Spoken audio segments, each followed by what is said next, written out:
আসসালামু আলাইকুম। This is black mamba. আমি না, এইটা হচ্ছে ব্ল্যাক মাম্বা। ওর নাম ব্ল্যাক মাম্বা দেওয়ার একটাই কারণ, সেটা হচ্ছে ওর হিউজ সাইজ। ওকে আমি কিনছিলাম মিরপুর একটা হাট থেকে।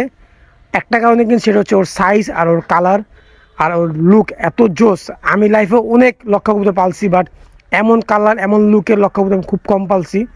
যেহেতু আর কয়েকদিনের মধ্যে আমার হোয়াইট পেয়ারগুলো গিভওয়েতে চলে যাবে, তখন দেখা যাবে যে এই ব্ল্যাক মাম্বাটা একা থাকবে। সো আপনাদের কারো কাছে যদি ব্ল্যাক মাম্বার মতো মানে ব্ল্যাক কালারের কোনো ফিমেল থাকে, কাইন্ডলি আমাকে ইনবক্স করেন। আর আপনারা যারা গিভওয়েতে পার্টিসিপেট করেন নাই, এখনই করতে পারেন, কারণ এখনও টাইম আছে। অনেকেই কমেন্ট করছে। সো সবার মধ্যে যে কোনো একজনকে আমি এই পেয়ারটা দিব। ব্ল্যাক মাম্বা না, আমি আসলে আমার হোয়াইট পেয়ারটা দিব, যেটা এখন রানিং। আমার মনে হচ্ছে ওরা 2-3 দিনের মধ্যে ডিম দিবে। সো আপনি যদি পার্টিসিপেট করে না থাকেন, তাহলে আপনি এখনই করতে পারেন। অনেকে আছেন পার্সোনালি আমাকে ইনবক্স করে বলতেছেন এই পেয়ারটা আপনাকে দিতে, বাট যেহেতু আমি একটা গিভ অ্যানাউন্সমেন্ট করছি, সো আমি পার্সোনালি কাউকে দিতে পারবো না। লটারি অথবা পুলের মাধ্যমে যে হবে তাকে দিতে হবে।